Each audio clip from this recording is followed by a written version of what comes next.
మీరు చూస్తున్నారు YVN news. మా ఛానల్ మీకు నచ్చితే లైక్ చేయండి, షేర్ చేయండి, సబ్స్క్రైబ్ అవ్వడం మాత్రం మర్చిపోవద్దు.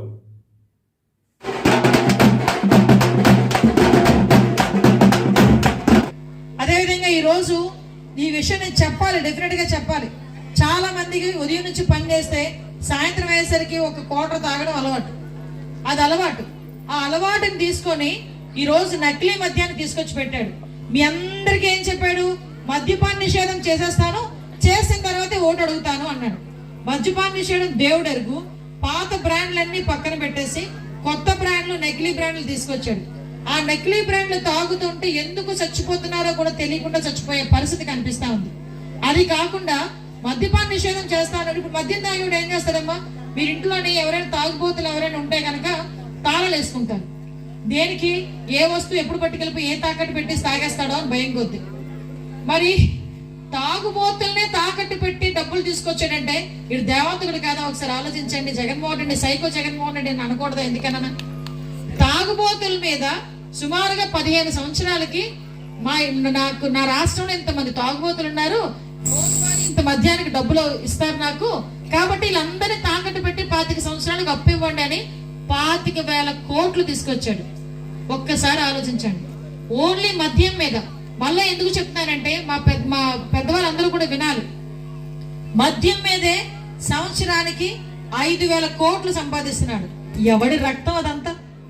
కష్టపడి మీరు చెమట వచ్చి కష్టపడిన సొమ్ములో ఎంతో కొంత తీసుకెళ్లి ఆ బ్రాందీ షాప్ లో పోస్తా ఉంటే ఆ డబ్బులు తీసుకెళ్లి వాళ్ళ ఇంట్లో కూర్చోబెట్టుకుని ఆ డబ్బులు తీసుకొచ్చి మళ్ళా రేపు పొద్దున్న ఎలక్షన్ టైంలో మీ అందరి దగ్గరికి వచ్చి అమ్మా నాన్న నంగనాచి అని చెప్పి గడ్డాలు పట్టుకుని తలలు నిమిరి ముద్దులు పెట్టి మీ చేతుల్లో 5,000, 2,000, 3,000 పెడతా ఉంటే ఎవడు బాబు గారు సుత్తదంతా? ఎక్కడైనా పేటిఎం ఉంటది. ఆఖరికి మన పల్లకొట్టు దగ్గర కూడా పేటిఎం పెడుతున్నారమ్మా. మీరు మన పల్లకొట్ల దగ్గర కూడా పేటిఎం పెట్టుకుంటున్నాం. చిన్న చిన్న షాపుల దగ్గర కూడా పేటిఎం పెట్టుకుంటున్నాం. బ్రాందీ షాపుల్లో ఉందా పేటిఎం? చెప్పాలి అన్నయ్యలు. డబ్బులు ఇస్తేనే సీసా ఇస్తాడు.